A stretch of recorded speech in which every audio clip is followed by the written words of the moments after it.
पैसे तो तुम दोगी ना बेगम। हाँ तो फिर चलेगी भी मेरी।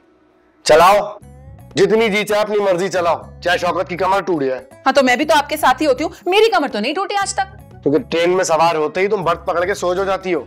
अच्छा, जैसे आप तो ड्राइवर के बराबर में जाके बैठ जाते हैं उसको रास्ता बताने के लिए, और उस पर नजर रखे रहते हैं कि कहीं ऐसे ना हो कि वो ट्रेन की पटरी से उतरकर जंगल में चला जाए। जाके ट्रेन की टिकट करवा लो, मैं जा रही हूँ अम्मा को बताने।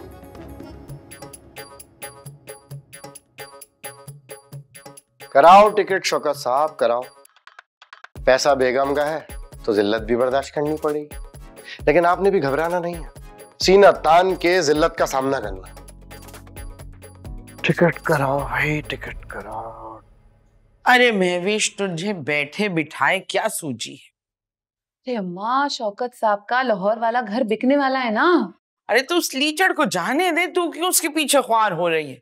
अम्मा फिर से लीचड़ कह रही हैं आप? अरे ये वक्त शौहर के तकद्दुस के तहफ्फुज का नहीं है, हमारे सवाल का जवाब दो। अम्मा आप तो जानती हैं ना, शौकत साहब की बड़ी बहन अभी जिंदा है। अच्छी बात है, अल्लाह करे उसका साया उसके बच्चों पे सलामत रहे। हाँ तो उसके बच्चों पर सलामत रहे ना, मेरे बच्चे के बाप पर क्यों आ रही हैं? वहां घर बिकेगा और वहां उनकी बहन आके पैसों पर बैठ जाएगी। उसने अपना हिस्सा नहीं लिया था क्या? अरे अम्मा, मेरी नंद मुझसे ज्यादा लकी रही, उनके घर वालों ने उनको अपना हिस्सा पहले ही दे दिया था। माँ को ताने मार रही हो ना, कर देंगे तकसीम, वक्त आने दो। अरे नहीं अम्मा, मैं आपको ताना नहीं दे रही। खैर, इन बहनों का ना पेट नहीं भरता अपने भाई के पैसों से, बस वही जाकर ना मुझे काबू में करना है। हाँ जाओ, खैर से आओ, चलो। तो अम्मा कुछ तो पता था हमें, जानते थे हम। जाओ, अलमारी की जो बीच वाली दराज है उससे नीचे वाले खाने में रखा है, एक ब्राउन लिफाफा रखा होगा, वहां से ले लो। शुक्रिया अम्मा।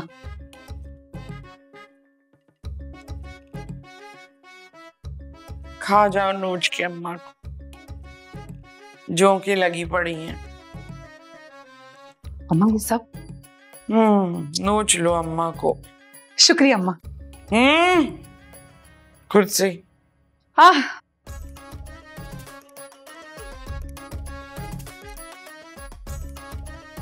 सब माया जाल है भाई, हर तरफ पैसे का चक्कर है। कोई रुल रहा है, कोई ख्वार हो रहा है, किसी को नोचा जा रहा है। जी नहीं, मैं ताखिर के लिए माजरत चाहता हूँ, आइंदा नहीं होगी इंशाल्लाह। थैंक यू, शुक्रिया, बहुत शुक्रिया। अल्लाह। अच्छा भाई, घर का किराया तो मैंने दे दिया है, और अच्छा हाँ, वो घर के अखराजात के लिए कुछ पैसे मैंने ड्रॉर में रखे हुए हैं, वो जरूर ले लीजिएगा। जॉब वॉब तो कर नहीं रहे हैं, ना ही कोई दूसरा जरिया माश है, आखिर ये पैसे आ कहां से रहे? जिम्मी जरा मुझे ये तो बताओ कि हर हफ्ता 10 दिन के बाद तुम्हारे पास ये पैसे कहां से आ जाते हैं? कहां से ला रहे हो? भाई कोई ना कोई तो सबब है ना, इस बारे में ज्यादा नहीं सोचा कर। क्यों नहीं सोचूं भाई, बीवी हो तुम्हारी है। सच सच बताओ, तुम कोई गलत काम तो नहीं कर रहे? नरगिस, मैं आपको ऐसा इंसान लगता हूं जो किसी गलत काम में मुलव्विस हो? बहुत अच्छे भाई, वो बच्चों के पास जा रहा हूँ, खाना लग जाए तो मुझे आवाज दे दीजिएगा।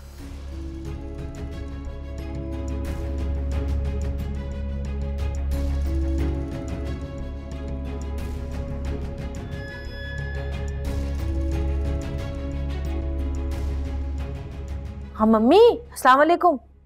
वालेकुम अस्सलाम। मम्मी, जिम्मी फिर पैसे ले आया। मुझे तो समझ में नहीं आ रहा, इतने पैसे कहाँ से आ रहे हैं उसके पास? क्या चक्कर है ये? अरे तो तुम्हारा क्या जा रहा है, पैसा तो आ रहा है ना, उधार पकड़ा होगा कहीं से, तो बीवी पे रूप भी तो रखना है ना बजिया के बेटे ने। मम्मी इतना उधार कौन देता है? बात हजारों में नहीं लाखों में चली गई है। देखो बात चाहे करोड़ों में चली जाए, मगर तुमने अपना जोड़ा हुआ पैसा जो है ना वो चौर पे नहीं लुटाना है, ये मैं तुम्हें बता रही हूँ। भाई देखो, वो मार दे, उसकी जिम्मेदारी है कि वो कमा के लाए, वरना भाई वो चोरी करे, डाका डाले, जेब काटे, तुम्हारी बला से तुम्हें क्या। मम्मी बात तो समझ में आ रही, लेकिन ये बात समझ में नहीं आ रही। अरे भाई इतना दिमाग पे जोर मत दो तुम, पैसे तो आ रहे हैं ना, तुम्हें क्या है, अय्याशी करो, मैं अपना वजीफा मुकम्मल करती हूँ। चलो रखो फोन, अल्लाह हाफिज। इसी हाल में सुकून नहीं है मेरी औलाद को। हराम है जो कभी कोई तसल्ली बख्श बात कर लो तुम।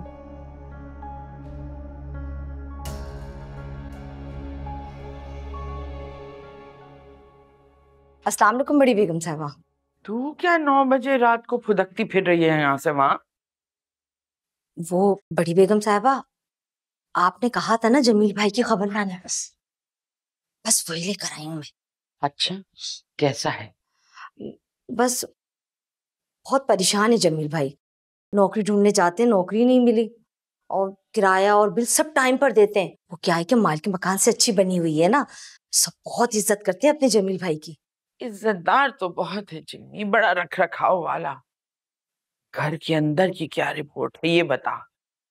क्या बताऊं बड़ी बेगम साहिबा, नरगिस भाभी तो एक दो बार इतना ऊंचा बोली है कि घर से बाहर तक लोगों ने उनकी आवाजें सुनी है। बहुत ही खबीस है ये नरगिस, चैन नहीं लेने देती मेरे बच्चे को। वो मारिया बीबी के स्कूल नहीं जाने पर लड़ाई हुई थी, वो स्कूल नहीं जाती है ना। और एक और बात बताऊं बड़ी बेगम साहिबा आपको, अकील भाई, अदील भाई, नबील भाई, तीनों बड़े अपने बड़े भाई से बराबर मिलने जाते हैं। देख लीजिए बड़ी बेगम साहबा, मैंने आपको क्या कहा था कि मेरा नेटवर्क पूरे शहर में फैला हुआ है। वो क्या है कि मेरा बंदा वहां पर चौकीदार है ना जी। एक बंदे से इतना नेटवर्क फैल गया तेरा? वो बड़ी बेगम साहबा, मैं तो यूं ही बोल रही थी बस, हाँ आपको हंसाना चाह रही थी बस। जिस माँ का बेटा मुश्किल में हो और बाकी के 3 नाफरमान, वो क्या हंसेगी? हैं बताओ। नहीं, मुझसे गलती हो गई बेगम साहबा। जा चाय लेकर आ हमारे लिए, बहुत सर में दर्द हो रहा है, फिर आने के बाद हमारा जिस्म दबाव जरा। जी ठीक है बड़ी बेगम साहब।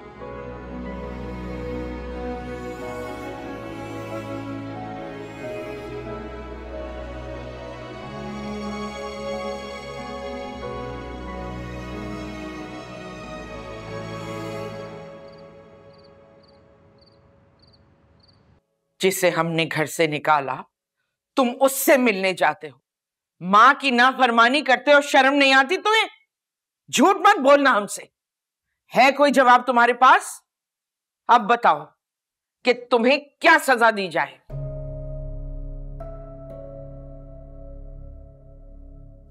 अम्मा जो चाहे सजा दें, लेकिन हम बड़े भाई साहब को इस तरह अकेला नहीं छोड़ सकते। हम उनसे रोज एक बार मिलते जरूर हैं। अम्मा आप ही ने तो हमें सिखाया कि एक दूसरे का ख्याल रखना, यूं ना हो कि सब सुकून में और एक तंगी में जिंदगी गुजार। ये हमारी नाफरमानी का जवाब नहीं है।